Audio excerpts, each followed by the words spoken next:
ಆತ್ಮೀಯ H16 news ಅರ್ಥಾತ್ ಸೀತಾರಾಮ್ಗೆ ಸ್ವಾಗತ. ನಾನು ನಿಮ್ಮವ MI ಅಥವಾ ಮಲ್ಲಪ್ಪ ಜೋತಾವರ್. ಆದ್ಮೇಲೆ ಇವತ್ತೊಂದು ವಿಶೇಷ ಕಾರ್ಯಕ್ರಮ. ವಿಶೇಷ ಅಂದರೆ ಏನು? ಚೆಸ್ ಬಗ್ಗೆ ಸಾಕಷ್ಟು ನೀವು ಕೇಳಿರ್ತೀರಿ, ಆಡಿರ್ತೀರಿ, ನೋಡಿರ್ತೀರಿ. ಚೆಸ್ ಚಾಂಪಿಯನ್ಗಳ ಬಗ್ಗೆ ನಿಮ್ಗೆ ಗೊತ್ತಿರ್ತದೆ.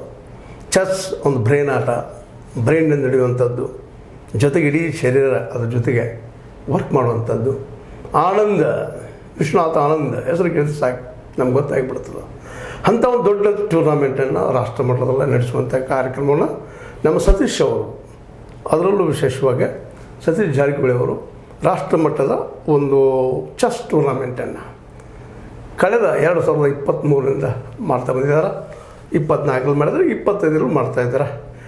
ಅದರ ಅಧ್ಯಕ್ಷರು ವಿಶೇಷವಾಗಿ ಅದನ್ನು ನಡೆಸ್ಕೊಂಡು ಬರುವಂಥವ್ರು, ಅದರ ಒಳ ಹೊರಗುಗಳನ್ನು ಬಲ್ಲಂಥವ್ರು, ವಿಶೇಷವಾಗಿ ಚೆಸ್ಸನ್ನು ಸ್ವತಃ ತಿಳ್ಕೊಂಡಂಥವ್ರು, ಅದರ ಬಗ್ಗೆ ಆಳ ನಿರಾಳ ಬಗ್ಗೆ ತಿಳಿಸುವಂಥವ್ರು ಅಂಥವ್ರು ಇವತ್ತು ನಮ್ಮ ಸ್ಟುಡಿಯೋಗೆ ಬಂದು ಆಟದ ಬಗ್ಗೆ, ಚೆಸ್ ಬಗ್ಗೆ ಒಂದಿಷ್ಟು ತಿಳುವಳಿಕೆಗಳನ್ನು ಜೊತೆಗೆ ನಮ್ಮ ಸತೀಶ್ ಅವರು ನಡೆಸುವಂಥ ಈ ರಾಷ್ಟ್ರೀಯ ಮಟ್ಟದ ಚೆಸ್ ಟೂರ್ನಾಮೆಂಟಲ್ಲಿ ಏನೇನು ನಡೀತದೆ, ಯಾರು ಬರ್ತಾರೆ, ಹೆಂಗೆ ಆಡ್ತಾರೆ, ಎಲ್ಲವರು ಏನು ಎಂತು ಎತ್ತ ಅನೇಕ ವಿಷಯಗಳ ಬಗ್ಗೆ ಇವತ್ತು ನಮ್ಮ ಜೊತೆ ಮಾತಾಡೋರು ಇದ್ದಾರೆ. ಅವ್ರನ್ನ ನಾವು ಪ್ರೀತಿಯಿಂದ ಇಮ್ರಾನ್ ತಪ್ಕೀರ್ ಅಂತ ಕರಿತೀವಿ. ಮತ್ತು ಜೊತೆಗೆ ಅವರು KPCC ಪ್ರಧಾನ ಕಾರ್ಯದರ್ಶಿಗಳು ಇದ್ದಾರೆ. KPCC ಅಂದರೂ ಗೊತ್ತಾಗ್ತದೆ ನಿಮಗೆ, ಕರ್ನಾಟಕ ಪ್ರದೇಶ ಕಾಂಗ್ರೆಸ್ ಕಮಿಟಿ, ಅದರ ಪ್ರಧಾನ ಕಾರ್ಯದರ್ಶಿ ಇದ್ದಾರೆ. ಇವತ್ತು ಅವರು ಒಂದಿಷ್ಟು ಆ ಟೂರ್ನಾಮೆಂಟ್ ಬದಲಿಲ್ಲ, ಜೊತೆಗೆ ಸತೀಶ್ ಅವ್ರ ಸಾಧನೆಗಳ ಬಗ್ಗೆಲ್ಲ ಇಲ್ಲಿ ನಮ್ಮ ಜೊತೆ ಚರ್ಚೆ ಮಾಡ್ತಾ ಇದ್ದಾರೆ. ನಿಮ್ಗೆ ಸ್ವಾಗತ. ನಮಸ್ಕಾರ ಸರ್. ನೀವು ಈಗ ಮೊದಲು ನಿಮ್ಗೆ ಕೇಳಬೇಕಾಗಿದ್ದು, KPCC ಪ್ರಧಾನ ಕಾರ್ಯದರ್ಶಿ ಇದ್ದೀರಿ ಅಂತ ತಕ್ಷಣ ಒಂದು ಸ್ವಲ್ಪ ಸಹಜವಾಗಿ ಕಾಂಗ್ರೆಸ್ ಕಡೆ ಒಂದು ಸ್ವಲ್ಪ ಒಲವು ನಿಮ್ಮ ನಿಶ್ಚಿತ ಇರ್ತದೆ. ಅಲ್ಲೇ ನಿಮ್ಮನ್ನು ಈ ಕಾಂಗ್ರೆಸ್ ಈ KPCC ಪ್ರಧಾನ ಕಾರ್ಯದರ್ಶಿನಾಗಿ ಮಾಡಿದವರು ಸತೀಶ್ ಅವರು ಅಂತ ಅನ್ನಿಸ್ತದ. ಇದಕ್ಕೆ ಮೊದಲು ನಾವು ಅಲ್ಪಸಂಖ್ಯಾತರ ಜಿಲ್ಲಾ ಕಾಂಗ್ರೆಸ್ ಅಧ್ಯಕ್ಷ ಆಗಿದ್ದೇನೆ. ಅದಕ್ಕೂ ಆಶೀರ್ವಾದ ಮಾಡಿದ್ದು ಸತೀಶಣ್ಣ ಜಾರಕಿಹೊಳಿ ಸಾಹೇಬ್ರೆ. ಅವ್ರು ಮೊಟ್ಟ ಮೊದಲಿಗೆ ಹೇಳಬೇಕಂದ್ರೆ ನನ್ನ ಲೈಫ್ಗೆ ದಾರಿದೀಪ ಅಂದರೆ ಈಸ್ ಮೈ ಗುಡ್ ವಿಶೇಸ್. ನಮ್ಮ ಗುರು, ನಮ್ಮ ಅಣ್ಣ ಅಂದರೆ ಅದು ಸತೀಶಣ್ಣ ಜಾರಕಿಹೊಳಿ ಸಾಹೇಬ್. ಅಂದರೆ ವಿಶೇಷವಾಗಿ ನಿಮ್ಮ ಪ್ರಧಾನ ಕಾರ್ಯದರ್ಶಿ ಅಂತಪ್ಪ ಅಂತಂದ್ರೆ ಅದು ದೊಡ್ಡ ಪೋಸ್ಟ್ನಲ್ಲಿ ಅದ. ಎಸ್, ಅದಕ್ಕೆ ನಾವು ಕೇಳಿದ್ದು, ಕರ್ನಾಟಕ ರಾಜ್ಯದ ಮಟ್ಟದಲ್ಲಿ ಒಬ್ಬ ಪ್ರಧಾನ ಕಾರ್ಯದರ್ಶಿ ಆಗ್ತಾರಪ್ಪ ಅಂದ್ರೆ ಅಲ್ಲಿ ನೀವು ಕಾಂಗ್ರೆಸ್ಗಾಗಿ ಇಲ್ಲಿವರೆಗೆ ಮಾಡಿದ ಕೆಲಸಗಳೇನು? ಈಗ ಭಾಳಷ್ಟು ನಮ್ಮ ಅಲ್ಪಸಂಖ್ಯಾತಗಳು ಸಂಸ್ಥೆಗಳು ಇರ್ತಾವೆ, ವಕಾಫ್ ಇರ್ತವೆ, ಅಲ್ಪಸಂಖ್ಯಾತ ಸಂಘ ಸಂಸ್ಥೆ ಇರ್ತವೆ. ಅವರು ಎಲ್ಲೆಲ್ಲಿಗೆ ನಮಗೆ ಕರೀತಾರೆ, ನಾವು ಹೋಗ್ತೀವಿ.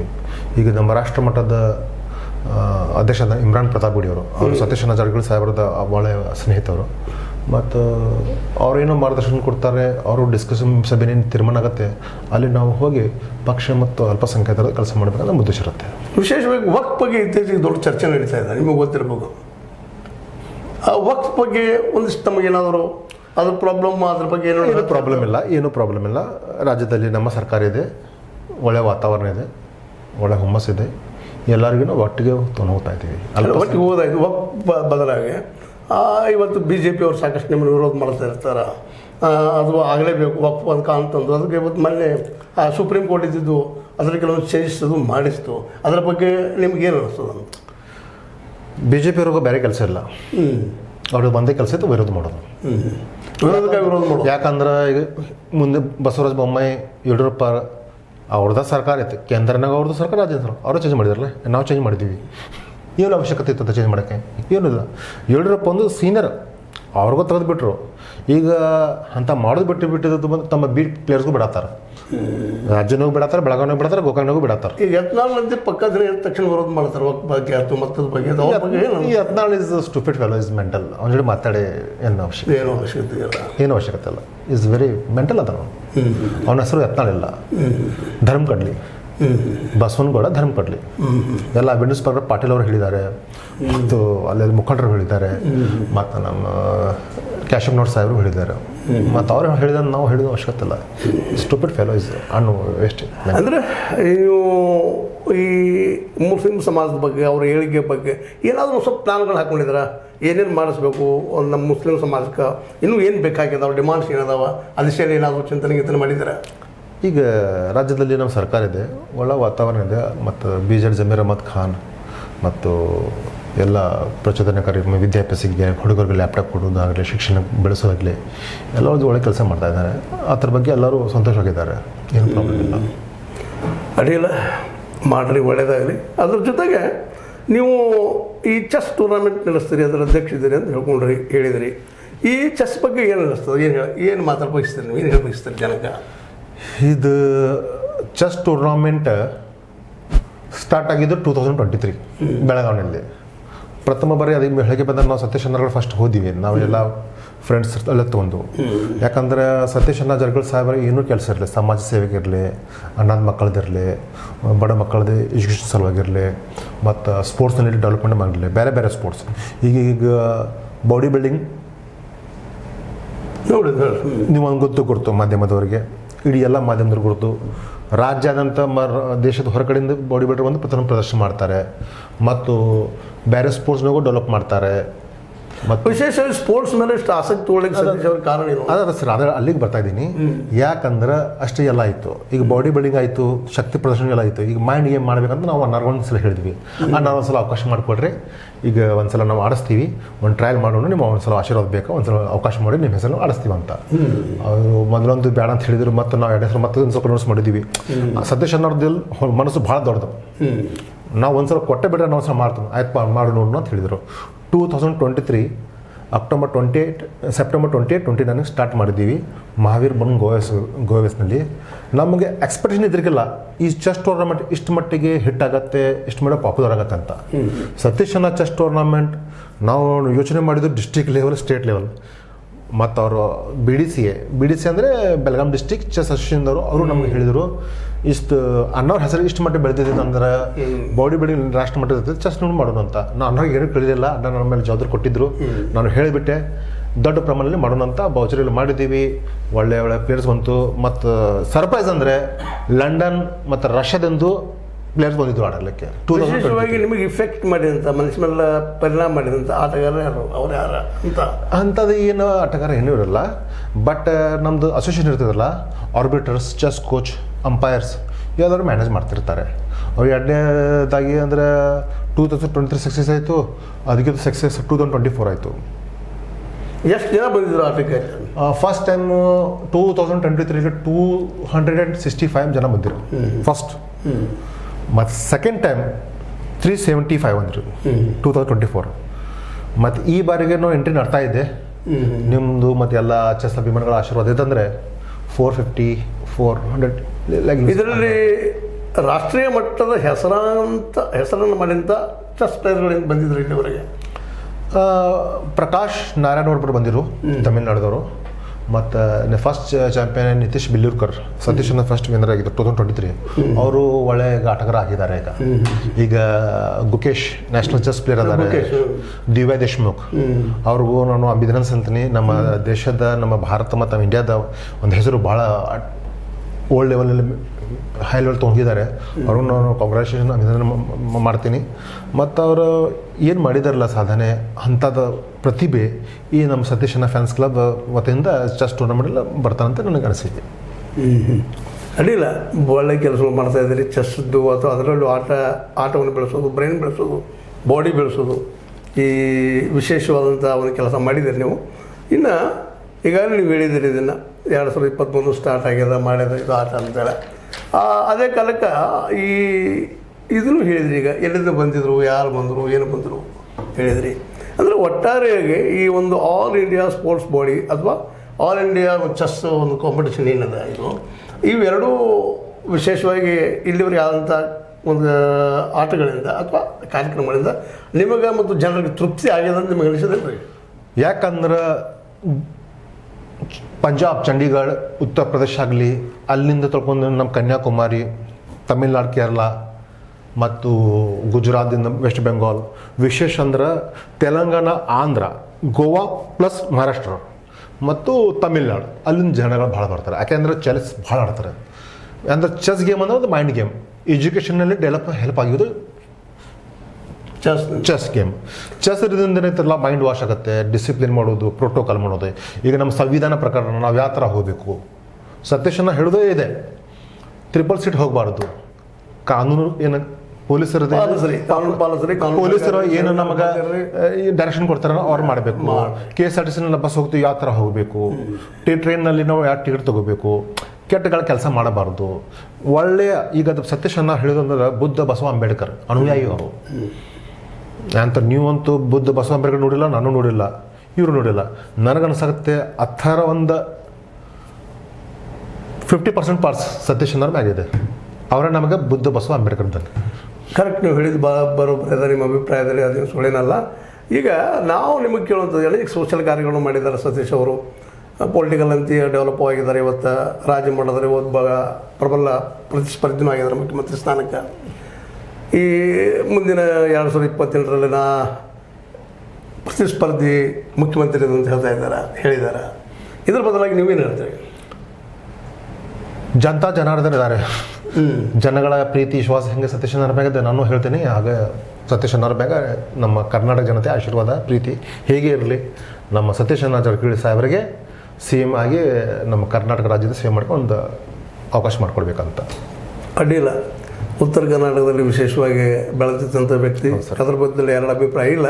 ಅದು ನಾವು ಒಂದು ಕೇಳುವಂಥದ್ದು ಏನಪ್ಪ ಅಂದರೆ, ಈ ಸಂದರ್ಭದಲ್ಲಿ ಅವರಿಗೆ ನೋಡ್ರಿ ಮಿತ್ರರಿದ್ದಂಗೆ, ನಿಮ್ಮಂಥ ಫಾಲೋವರ್ಸ್ ಇದ್ದಂಗೆ ಅಥವಾ ಅಭಿಮಾನಿಗಳಿದ್ದಂಗೆ ವಿರೋಧಿಗಳು ಇದ್ದೇ ಇರ್ತಾರೆ. ವಿರೋಧಿಗಳು ಅವರು ಟೀಕಾ ಮಾಡ್ತಿರ್ತಾರೆ. ಅದ್ರ ಬದಲಾಗಿ ತಮ್ಮ ಅಭಿಪ್ರಾಯ? ವಿರೋಧಿಗಳಂದ್ರೆ ಅವ್ರ ಮನ್ಯಾಗ ಕೆಲಸ ಇರಂಗಿಲ್ಲ ರೀ. ಕೆಲವೊಬ್ರು ಅಂತಾರಲ್ಲ, ಏನು ಸ್ವಾತಂತ್ರ್ಯ ಸಿಕ್ಕಿಲ್ಲ. ಸ್ವಾತಂತ್ರ್ಯ ಸಿಕ್ಕಿ 78 ವರ್ಷನೇ ಆಗಿತ್ತು. ಈಗ ಮತ್ತೆ ಅಂದ್ರೆ ಸೈಕೋ ಇರಬೇಕಲ್ಲ, ಅವ್ರಿಗೆ ಮೋಸ್ಟ್ಲಿ ಸ್ವಾತಂತ್ರ್ಯ ಸಿಕ್ಕಿರಂಗಿಲ್ಲ.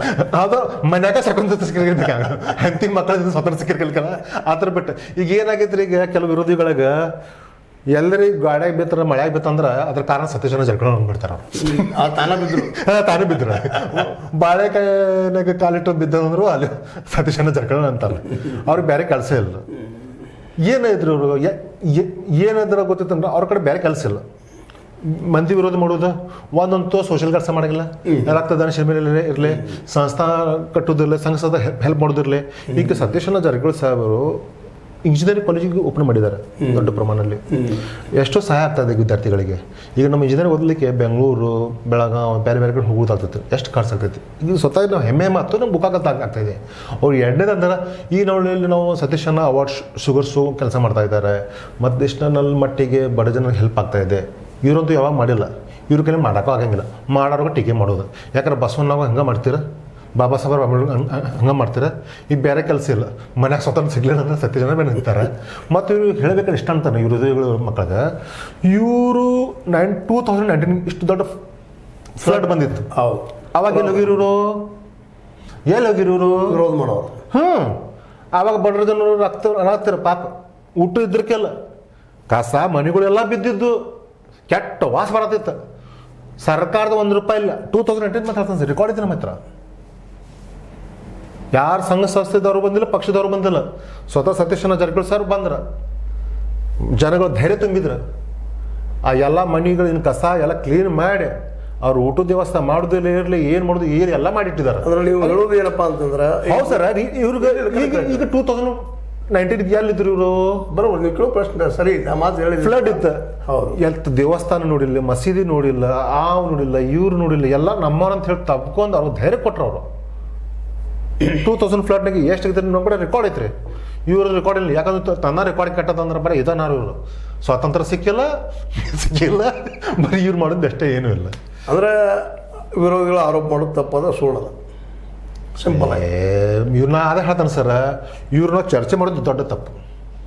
ಈ ನಮ್ಮ ಮುಖಾಂತರ ಈ H16 ಒಳ್ಳೆ ಚಾನಲ್ ಇದೆ. ಒಂದು ಅವ್ರಿಗೆ ನಾ ಹೇಳ್ತೀನಿ ಎಲ್ಲ ಅಭಿಮಾನಿಗಳಿಗೆ, H16 ಚಾನಲ್ ನೋಡಿರಿ, ಸಬ್ಸ್ಕ್ರೈಬ್ ಮಾಡಿರಿ, ಇನ್ನೂ ಮುಂದೆ ಹೋಗಲಿ. ನಾವು ಅದಕ್ಕೆ ಆಲ್ ದಿ ಬೆಸ್ಟ್ ಹೇಳ್ತೀವಿ. ದೇವ್ರ ಕಡೆ ಬೆಳ್ಕೊತೀವಿ ನಿಮ್ಮ ಚಾನಲ್ ಇನ್ನೂ ಮುಂದೆ ಹೋಗಲಿ. ಒಳ್ಳೆ ಸಮಾಜಕಾರಗೆ ನಿಮ್ಮ ಚಾನಲ್ ಕರೀರಿ. ಒಳ್ಳೆ ಒಂದು ಸಂಘ ಸಂಸ್ಥೆದವ್ರ ನಾಯಕರಿಗೆ ಕರೀರಿ.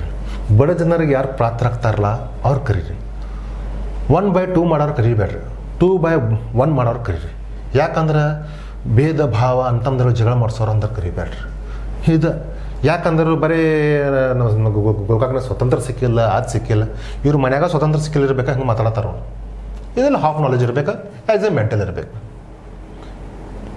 ಅದು ಬಿಟ್ಟು ಇದು ಅವ್ರಿಗೆ ಹೇಳುವ ಅಷ್ಟಕ್ಕಿಲ್ಲ. ಯಾಕಂದ್ರೆ ನಾವು ಸಿಂಪಲ್ ಎಕ್ಸಾಂಪಲ್ ಹೇಳ್ತೀವಿ, ಒಂದು ಹೇಳೋಷ್ಟು ಎಕ್ಸಾಂಪಲ್ ಭಾಳ ಇದಾವೆ ಸರ್. 2019 ಸತೀಶ್ ಅಣ್ಣ ಜಾರಕಿಹೊಳಿ ಸಾಹೇಬ್ರು ಬಿಟ್ಟರೆ ಮತ್ತೆ ಯಾರೂ ಬಂದಿಲ್ಲ. ರಮೇಶ್ ಅವರು ಬಂದಿದ್ರು ರಮೇಶ್ ಜಾರಕಿಹೊಳಿ ಅವರು ಓಡಾಡ. ನೆಕ್ಸ್ಟ್ ಟೈಮ್ ನಿಮ್ಗೆ ಹೇಳ್ತೀನಿ ಸರ್ ರಮೇಶ್ ಅಣ್ಣ ಜಾರಕಿಹೊಳಿ ಬಗ್ಗೆ. ಈಗ ಬಟ್ ನಾವು ಸತೀಶ್ ಅಣ್ಣ ಬಗ್ಗೆ ಹೇಳ್ತೀನಿ, ಯಾಕಂದ್ರೆ ನಮ್ಮ ಚೆಸ್ ಟೂರ್ನಮೆಂಟ್ ಇದೆ, ಡೆವಲಪ್ ಆಗಿರಲಿ, ನಮ್ದು ಏನೂ ಅಭ್ಯಂತರ ಇಲ್ಲ. ರಮೇಶ್ ಅಣ್ಣನೂ ಬರಲಿ, ಬಾಲಚಂದ್ರನೂ ಬರಲಿ, ಲಕ್ಕಣ್ಣನೂ ಬರಲಿ, ಭೀಮಸೇನೂ ಬರಲಿ, ಎಲ್ಲ ರಾಜಕೀಯರು ಬರಲಿ, BJPದವರು ಕಾಂಗ್ರೆಸ್ ಇರಲಿ, ಸತೀಶ್ ಅಣ್ಣ ಒಂದೇ ಮಾತು ಹೇಳಿದ್ದಾರೆ, ಯಾರು ಬಂದ್ರೆ ಅವ್ರಿಗೆ ಆನಂದವಾಗಿ ಖುಷಿಯಿಂದ ಸ್ವಾಗತ ಮಾಡಿ ಮಾಡ್ಕೊಳ್ಳಿ, ಅವ್ರಿಗೆ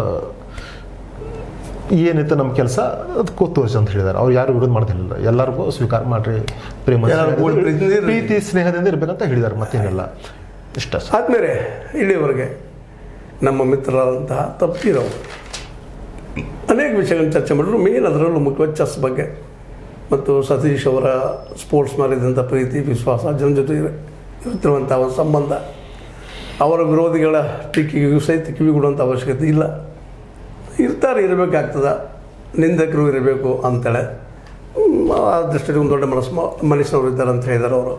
ಮತ್ತು ಅದೇ ಕಾಲಕ್ಕೆ ಟೀಕೆ ಟಿಪ್ಪಣಿಗಳನ್ನು ಸಹ ದೊಡ್ಡ ಮನಸ್ಸನ್ನು ಸ್ವೀಕಾರ ಮಾಡ್ತಾರೆ ಅವರು ಅನ್ನುವಂಥ ಮಾತನ್ನು ಒಪ್ಕೊಳ್ತಾ, ಅವ್ರು ಹೇಳಿದ ಮಾತುಗಳಿಗೆ ನಾವು ಅವರು ನಿಜವಾಗಿಯೂ ಅವ್ರ ಅಭಿಪ್ರಾಯವನ್ನು ಹೇಳಿದ್ದಾರೆ ಇಲ್ಲಿ ಬಂದ ನಮಗೂ ಅದು ಸ್ವಾಗತದ. ಯಾಕೆಂದ್ರೆ ರಾಜಕೀಯದಲ್ಲಿ ವಿರೋಧ ಪರ ಇವೆರಡೂ ಇರುವಂಥವು ಇರಬೇಕು, ಮತ್ತದು ಅಂದಾಗ ಪ್ರಜಾಪ್ರಭುತ್ವ ಇರುವಂಥದ್ದು. ಅವ್ರಿಗೆ ಟೀಕೆ ಮಾಡಲಿ, ಅವ್ರಿಗೆ ಟೀಕೆ ಮಾಡಲಿ, ಟೀಕೆ ಹೆಂಗಿರ್ಬೇಕಪ್ಪ ಅಂದ್ರೆ ಹೆಲ್ದಿಯಾಗಿರ್ಬೇಕು, ಸಮಾಜ ಕಟ್ಟುವಂಗಿರ್ಬೇಕು. ಸಮಾಜ ಕಟ್ಟುವಲ್ಲೇ ಇವತ್ತು ಸತೀಶ್ ಅವ್ರಿಗೂ ನಾವು ತಪ್ಪುಗಳಿದ್ದರೆ ಹೇಳುವಂಥ ಒಂದು ಮನಸ್ಥಿತಿಯನ್ನು ನಾವು ಬೆಳೆಸ್ಕೋಬೇಕು. ಅವ್ರು ಹೇಳಿದ್ವು ಎಲ್ಲ ಸತ್ಯ ಅಥವಾ ಅಸತ್ಯ ಅನ್ನೋದಲ್ಲ. ಒಳ್ಳೆ ಕೆಲಸ ಮಾಡಿದಾಗ ಸಪೋರ್ಟ್ ಮಾಡಬೇಕು, ತಪ್ಪಿದಾಗ ಇಲ್ಲಪ್ಪ ಹಿಂಗೆ ತಪ್ಪಂತ ಹೇಳ್ಬೇಕು. ಯಾಕಂದ್ರೆ ಮನುಷ್ಯ ತಪ್ಪು ಮಾಡೋವನ, ಮನುಷ್ಯನ ತಪ್ಪಾಗ್ತದೆ, ದೇವರಿಂದ ಆಗೋದಿಲ್ಲ ಅನ್ನೋ ಸಾವಯಕದ. ಆ ಎಲ್ಲ ದಿವಸದಲ್ಲಿ ಭಾಳ ಚೆನ್ನಾಗಿ ಮಾತಾಡಿದ್ದಾರೆ ತಪ್ಕೀರವರು. ಇಮ್ರಾನ್ ಅವರಿಗೆ ಇಲ್ಲಿ ಬಂದು ಮಾತಾಡಿದ್ದಕ್ಕೆ ಮತ್ತೊಂದು ಧನ್ಯವಾದ ಹೇಳ್ತಾ, H16 ನ್ಯೂಸ್ ಅರ್ಥಾತ್ ಹೇ ಸೀತಾರಾಮ್, ಇದು ಸತ್ಯದ ಕೈಗನ್ನಡೆ. ವಂದನೆಗಳು.